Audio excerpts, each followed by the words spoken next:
যে মির্জা গোলাম আহমদ কাদিয়ানীকে কাদিয়ানী বলবে না বা কাফের বলবে না, তারও ঈমান নিয়ে প্রশ্ন উঠবে। তারও ঈমান নিয়ে কি উঠবে? সারা পৃথিবী থেকে অনেক উলামা ইকরাম মক্কা মদিনা থেকে আসতেছে এবং আমাদের পাকিস্তান থেকে আসতেছেন। সবচেয়ে বড় একজন জাস্টিস মুফতি, যিনি মুফতি তকি উসমানী হাফিজাহুল্লাহ। আমরা যদি কেউ যেতে চাই, যাবো ইনশাল্লাহ, যাবো তো ইনশাল্লাহ। যদি যেতে নাও পারি, এটাকে আমরা মৌন সমর্থন জানাবো। কি সমর্থন জানাবো? রাসূলুল্লাহ হচ্ছে শেষ নবী। রাসূলুল্লাহ সাল্লাল্লাহু আলাইহি ওয়াসাল্লামের জিন্দেগি যেভাবে শুরু হয়েছে এবং যেভাবে শেষ হয়েছে, আমাদের জিন্দেগির শুরু থেকে শেষ পর্যন্ত সেটাই ফিট করতে হবে। এর বাইরে কেউ যদি মনে করে রাসূলুল্লাহ শেষ নবী নয়, ওই ব্যক্তিটা হবে কাফের। ওই ব্যক্তিটাকে কাফের জোরে বলতে হবে। ওই ব্যক্তিটা কি কাফের? এই কাফেরকে কি মেনে নেবেন? কাফেরকে কি মেনে নেবেন? কাফেরকে আমরা মেনে নিতে চাই না। কাফেরকে আমরা মেনে নিতে চাই না। এমনই একজন ব্যক্তি হচ্ছেন মির্জা গোলাম আহমদ কাদিয়ানী। কি নাম কি? গোলাম আহমদ কাদিয়ানী। এই মির্জা গোলাম আহমদ কাদিয়ানী সে ভারতের পাঞ্জাবের কাদিয়ান নামক এক শহরে জন্মগ্রহণ করে। জন্মগ্রহণ করার পরে সে যখন বড় হওয়ার পরে কিছুদিন পরে সে নিজেকে ঈসা মাসিহ দাবি করে। কি দাবি করে? বলে আমি হলাম ঈসা। এরপরে কিছুদিন পরে নিজেকে সে আল্লাহ দাবি করে। আবার কিছুদিন পরে মনে করে আমি হলাম মোহাম্মদ। আমি কি? মোহাম্মদ। মানে আমি হলাম আহমদ, আমার নাম আহমদ, আর মোহাম্মদ সাল্লাল্লাহু আলাইহি ওয়াসাল্লামের আরেক নাম হচ্ছে আহমদ। সুতরাং আমি হলাম নবী। আমি কি?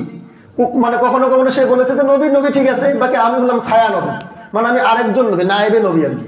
আবার বলতেছে না ঠিক আছে। আবার কখনো কখনো বলে আমি শেষ নবী। আমি কি? শেষ নবী। এই ব্যক্তিকে কি অনুসরণ করা যাবে?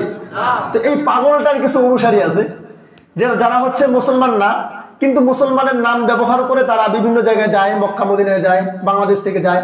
এই মির্জা গোলাম আহমদ কাদিয়ানীর অনুসারীদেরকে বলা হয় কাদিয়ানী। কি বলা হয়? কাদিয়ানী। আর তারা তাদের নিজস্ব নাম, স্বঘোষিত নাম দিচ্ছে আহমদিয়া মুসলিম জামাত। মূলত এরা হচ্ছে কাদিয়ানী। এরা কি? কাদিয়ানী। তো এই কাদিয়ানীরা আমাদের নবীকে শেষ নবী মানে না, উল্টা আমাদের নবীজিকে নিয়ে এসে নানান সময় নানান কথা বলেছে। এমনকি তারা সে নিজেকে নবীও দাবি করেছে। তার অনুসারী যারা হবে তারা কি মুমিন থাকবে? তাদের নবী হবে কাদিয়ানী। তাদের নবী কে? তাদের নবী হবে কাদিয়ানী।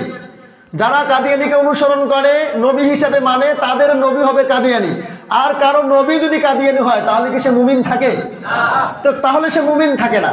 এখন কথা হলো, এই বর্ণ চড়া, শব্দ চড়া এবং বলতে গেলে শরিয়া চড়া যারা নিজেদের নাম ব্যবহার করতে সংকোচ বোধ করে, আহমদিয়া মুসলিম জামাত নাম দিয়ে আমাদের মুসলমানদেরকে ধোঁকা দেয়, যারা নাকি নিজেদের নাম কাদিয়ানী বলতে গিয়ে লজ্জাবোধ করে, তাদের অনুসরণ করা যাবে? তাদের তো অনুসরণ করা যাবেই না। বরং আমাদের উচিত হলো, এবং সারা বাংলাদেশে এটা আলোড়ন সৃষ্টি হয়েছে, এই ব্যক্তির যারা অনুসারী তাদেরকে কাদিয়ানী ধর্মাবলম্বী হিসাবে তাদের পরিচয়ে বাঁচতে দিতে হবে। ঠিক আছে ইনশাল্লাহ? আমরা কাদিয়ানী বিরোধী না, আমরা কাদিয়ানীর সপক্ষের লোক। আমরা তাদের অধিকার আদায় করে দিতে চাই। তারা কেন মুসলমান হয়ে থাকবে? আরেকজনের ঘাড়ে ভর হয়ে কেন থাকবে? তারা কাদিয়ানীকে মানে কাদিয়ানীকেই মানুক। আর যেহেতু আমাদের রসুল সমস্ত মানুষের উপরে রহমত স্বরূপ এসেছে, যদি তারা চায় তাহলে আমাদের রসুলকে মেনে ইসলামের সুশীতল ছায়াতলে আসুক। কথা বলেন ঠিক কিনা? ইসলামের সুশীতল ছায়াতলে আসুক। ওই মির্জা গোলাম আহমদ কাদিয়ানীকে ছেড়ে দেখ, কোনো আপত্তি নাই। কিন্তু কথা হলো, এদেরকে রাষ্ট্রীয়ভাবে অমুসলিম ঘোষণা করতে হবে। রাষ্ট্রীয়ভাবে এদেরকে অমুসলিম ঘোষণা করতে হবে। এরা মুসলমানের নাম ব্যবহার করে আর কখনো মক্কা মদিনায় যেতে পারবে না। আমরা যেতে দিতে চাই না। এরই পরিপ্রেক্ষিতে সারা পৃথিবী থেকে অনেক উলামা ইকরাম মক্কা মদিনা থেকে আসতেছে এবং আমাদের পাকিস্তান থেকে আসতেছেন। সবচেয়ে বড় একজন জাস্টিস মুফতি, যিনি মুফতি তকি উসমানী হাফিজাহুল্লাহ। আমরা যদি কেউ যেতে চাই, যাবো ইনশাল্লাহ, যাবো তো ইনশাল্লাহ। যদি যেতে নাও পারি, এটাকে আমরা মৌন সমর্থন জানাবো। কি সমর্থন জানাবো? এটার কখনো আমরা বিরোধিতা করবো না। বিরোধিতা যদি করি, ঈমান থাকবে? যে মির্জা গোলাম আহমদ কাদিয়ানীকে কাদিয়ানী বলবে না বা কাফের বলবে না, তারও ঈমান নিয়ে প্রশ্ন উঠবে। তারও ঈমান নিয়ে কি উঠবে? প্রশ্ন। কারণ সে নবীকে মানতেছে না। তাহলে সে নবীকে মানতেছে না, আমাদের মুহাম্মদ সাল্লাল্লাহু আলাইহি ওয়াসাল্লামকে মানে না, সেজন্য তাকেও শাস্তির আওতায় আসতে হবে। তাহলে এই যে মির্জা গোলাম আহমদ কাদিয়ানী, এ কি কখনো আমাদেরকে ধোঁকা দিতে পারবে? এর নাম হচ্ছে আহমদিয়া মুসলিম জামাত। সতর্ক থাকবেন। আহমদিয়া মুসলিম জামাত নামে যত দাওয়াত আপনাদের কাছে আসবে, সেটাকে ঘৃণা করে প্রত্যাখ্যান করবেন এবং পারলে সেটাকে প্রতিহত করবেন। পারবেন না ইনশাল্লাহ? ইনশাল্লাহ।